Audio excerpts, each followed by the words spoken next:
So today I'm going to show you how I removed a lot of the rust off of old nuts and bolts with a couple of old scrap parts laying around and a cordless tool battery.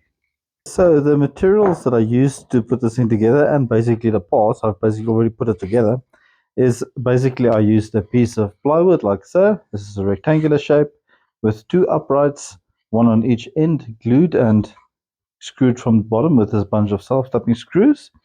On the top also I have inserted four self-tapping screws all the way in with only the bare neck part sticking out, so there's no threads that's sticking out above the wood. Thereafter I've got one computer cooling fan like so. I've only attached two wires on it with two female plugs on the end of it, that's so I can attach a battery to this. This is a 12-volt fan, so we'll get to the automation or the power supply a bit later on. Thereafter, I've got a normal small little plastic bowl here. This is a disposable one after I've used it if I have to. This is very cheap, costs basically nothing. And a small piece of plywood. This is a smaller piece. I've only painted the top side black just to give some adhesion. So what I also have is I've got four O-rings here. These are old diesel filter housing O-rings. They are used, but they're perfect for the purpose that I've got for them. Furthermore, above, except for all those things, I've got a bunch of hardware here. I've got some M6 bolts and nuts over there, as well as some washers to go with that. So, how am I going to go about assembling this thing? So, first things first, I took my computer fan like this, and on one of the blades on the bottom side, I put a piece of double-sided tape and stuck a M6 nut on this. Not M6, this is a M8 or M10 nut on one of the fans, so it's on there pretty sturdy. So this is not an extreme high-speed fan, so that is on there. I did test it, and it stays on there very nicely. So why would I want to do this? Well, the obvious reason is if you power this with a weight on one of the fins, this is completely off balance, and it gives a nice shake, which is kind of the idea or the idea we're going for. So how am I going to attach this to my foot piece or to the base over there? Now, the main idea that I've got is this part is going to go on top of the fan like so. You'll see I already drilled four holes in the corners that correspond with the four holes of the fan over there. So starting with a M6 bolt, I'm going to put on a washer like so, put it through the wood on top, through the fan at the bottom or the fan that's below it. Just got to line up the holes over there. 1, 2, there we go, we've got that.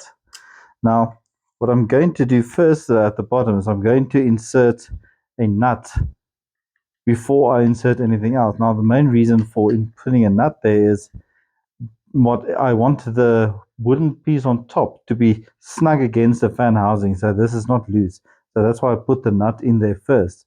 And thereafter, I'm going to take one of these O-rings. I'm going to loop it to make it a double O-ring. You obviously can take two smaller ones if you want to instead of looping a bigger one. The only difference is this is what I have had on hand, so that's what I'm going to be using. Now, the reason I'm using a double one, or why you can use two, is just for a slight bit more strength, so it doesn't wear through as quick, especially from the threads on the bolt that you're going to put through. So I'm going to start turning the bolt through like that. I'm going to loop this to put the other end in there as well. This is a bit of a tight fit between the fan housing and the bolt, but there is significant space and you are not going to not be able to move this. So this is still maneuverable. You can even them out, make them the same length, and it ends up like that. Now, once I've got all four in, I'm only going to tighten the bolt all the way up to the wood. That's why the washer is there, to not press through the wood. And the bolt will go through, coming out the bottom side. That's why there's not a nut necessary on the bottom side. Why I also didn't put the nut on the bottom side over here is I don't want the whole fan housing to be squished together. I only want the wood to be squished together with the housing. So let me continue doing this. And once I've got all four in, we'll take it from there.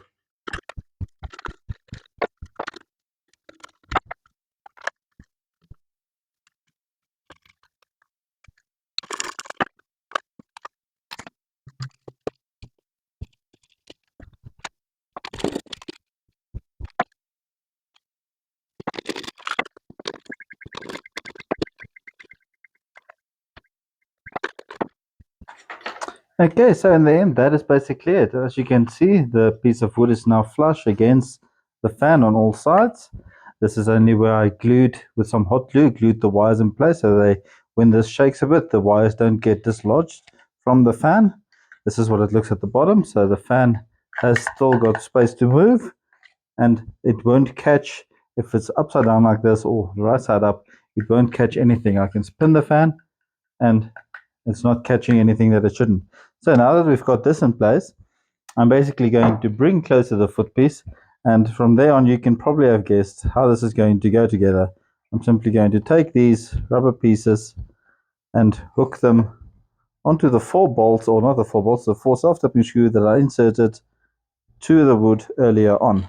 And it's looking like that basically. So let's take this for a space. Let's, from the side it looks like this basically. So let's take it for a test drive or a test spin. So what I'm going to use for power supply, this is an old cordless battery. This is a 14 volt. This is the only one I have, but you can use a 12 volt one as well. I wouldn't go too high though on the 12 volt fan, because if you use like a 20 or 22 volt or higher, it probably will burn out the motor pretty quick. So let's have a see how this works out. I'm attaching it to the battery, and look at the way this shakes. You can hold it sideways as well like that, and you can see it's shaking quite well. Shaking quite a lot. You can see it especially from the top. So what do we do from here? And to unplug it, bring that back. So secondly, what I want to do is not secondly, but the next step that I want to perform is I want to attach this to the basically to the fan like that. So how am I going to go about doing that? Now the best solution that I've got, or the best option that I have, with all the things that I hadn't had, I'm going to use some double-sided tape. As simple as that, not complicated at all, not hard or difficult.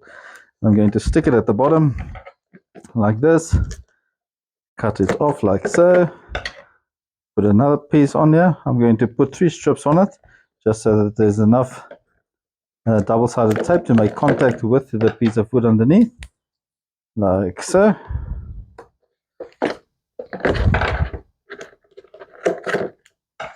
And thereafter, simply I'm going to take off the lid in order to apply pressure from the inside of this thing.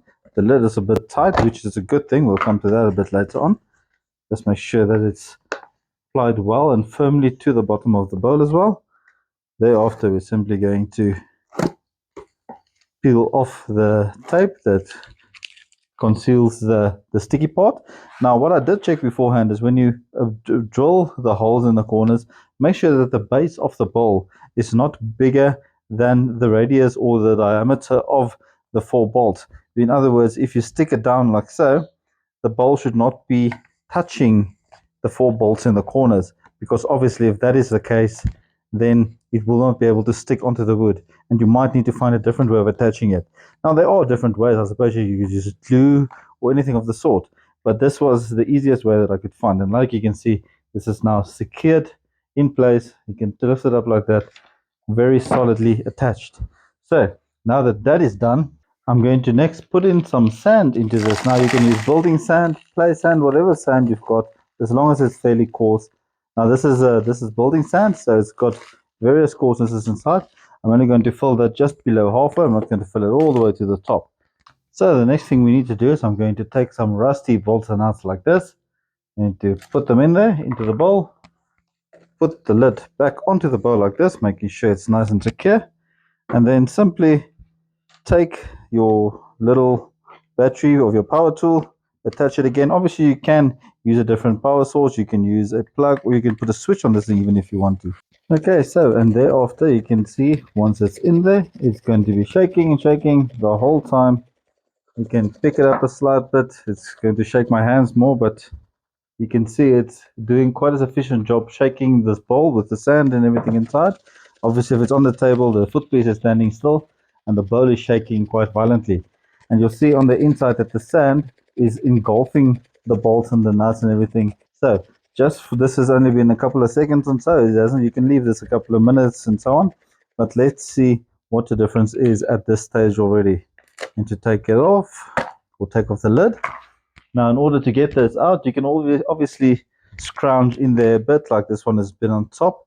So not too much of a difference, but let's see what else we can do. We need to take a magnet and then start fishing them out. Now, you can't see an improvement already, but well, not an improvement, you can't see a result already, but you can see that the surface rust has started to give way, has started to come off. Let's try and bring this a bit closer. Not a good focus, but yeah, let's see some more of them. Put all these here. You can see on the nuts and so on as well, the surface rust has started to come off, which is good. This is what we're looking for. Obviously, this won't work necessarily only after a couple of seconds, but we're going to put them back in there for a couple of minutes and let this thing shake away, and we'll see what the end results look like.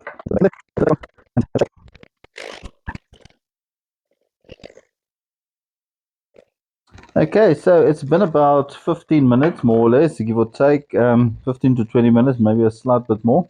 So let's see how these bolts came out now. So after the first 5 minutes and then about 15 minutes more, so let's call it 20 minutes in total. So I'm going to take them out of here. I wonder where I put my magnet now. Oh, there it is. Oh well. And you're going to dig them out a slight bit by hand. There we go.